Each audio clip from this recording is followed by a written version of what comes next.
ચાલો મિત્રો, હું છું સુનિતા મકવાણા। તો આજે આપણે બનાવશું સિકંજી, જે બજારમાં આપણે જઈએ છીએ તો બહુ જ તડકો હોય ત્યારે આપણે પીવી છીએ। મેં લઈ લીધું છે એક તપેલીમાં પાણી, ઠંડુ એકદમ લીધું છે અને 2 થી 3 લીંબુ લીધા છે। ઠંડુ પાણી છે, એમાં નાખી છે મેં થોડી ગમથી ખાંડ, એક વાટકી ભરીને પછી આપણે એને હલાવી લઈશું સરખુંથી। ખાંડ જાણો કે ઠંડુ પાણી હોય, ઠંડુ પાણી જ આપણે લેવાનું છે।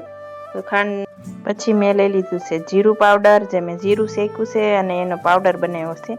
અને પછી થોડુંક નાખ્યું છે મરી પાવડર, પછી મેં લીધું છે થોડોક સંચળ પાવડર, પછી થોડુંક અમથી લીધું છે મીઠું અને થોડીક લીધી છે જલજીરા, એક લઈ લીધી છે જલજીરા। આપણે એમાં 2 નાખવી હોય કે 1.5 નાખવી નાખી શકો, મેં સ્વાદ અનુસાર 1 જલજીરા નાખી છે। અને 2 લીંબુ મેં લઈ લીધા છે, લીંબુનો મેં કાઢી લીધો છે રસ થોડોક અમથો। પછી જો થોડુંક આપણને ઓછું લાગે તો વધારે આપણે લીંબુ થોડુંક નાખી શકવી।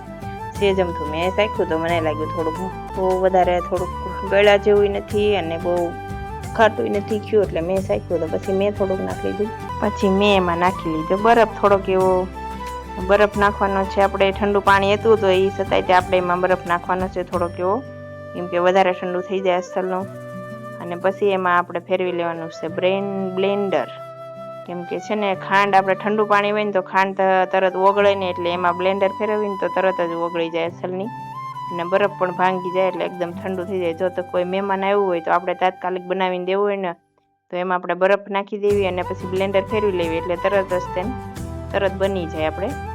હવે પછી મેં લઈ લીધી એક પવાલી, એમાં ગાળી લીધું બધી સિકંજી મેં જે બનાવ્યું છે એ ગાળી લઉં છું। ચાલો તો આપણે છે ને સિકંજીને ગાળી લીધી છે। હવે તો આપણે એને લઈ લઈશું 2 ગ્લાસ, પછી એમાં મેં મૂકી દીધા છે 2 લીંબુના આઈસ, કેમ કે બહુ મસ્ત લાગે અને સારું પણ લાગે। ચાલો તો હું એમાં થોડોક અમથો નાખી દઉં બરફ, કે આપણે ચિકનજી પીવીને તો એમાં આપણને ઝીણો બરફ વાતરેલો હોય જ તેનેમાં, એટલે મેં પણ ઝીણો કરી લીધો છે એકદમ, એટલે હું ઈવડો એ બરફ એમાં નાખ લો। અને આ મેં તકમરિયા પલાળી દીધા હતા 2 થી 3 કલાક પહેલાં તકમરિયા પલાળી દીધા હતા। તકમરિયા નાખી લઉં છું કલાક પહેલાં ને આપણે 2 થી 3 કલાક પહેલાં પલાળવાના, એટલે તકમરિયા એકદમ મસ્ત પલળી જાય સરસ। જો આપણે તમે અડધી કલાક પલાળો ને તો પછી નીચે બેઠી જાય, એટલે 2 થી 3 કલાક પહેલાં જ પલાળી દેવાના। અથવા તમારે વધારે જો ફૂલાયેલા જોતા હોય તો તમે રાતે પલાળી ગયો ને સવારે બનાવો ને તોય હાલે। જો તમે જોઈ શકો છો મેં 2 થી 3 કલાક પહેલાં પલાળ્યા હતા, એટલે તકમરિયા એકદમ ઉપર આવી ગયા છે। થોડોક બરફ પાછો નાખી દેવું, બહુ સરસ બન્યું છે એકદમ મસ્ત મજાનું। જો તમને મારો વિડીયો ગમતો હોય તો લાઈક, શેર અને સબસ્ક્રાઈબ કરવાનું ન ભૂલતા। તમે પણ આવું શરબત બનાવી શકો ઘરે।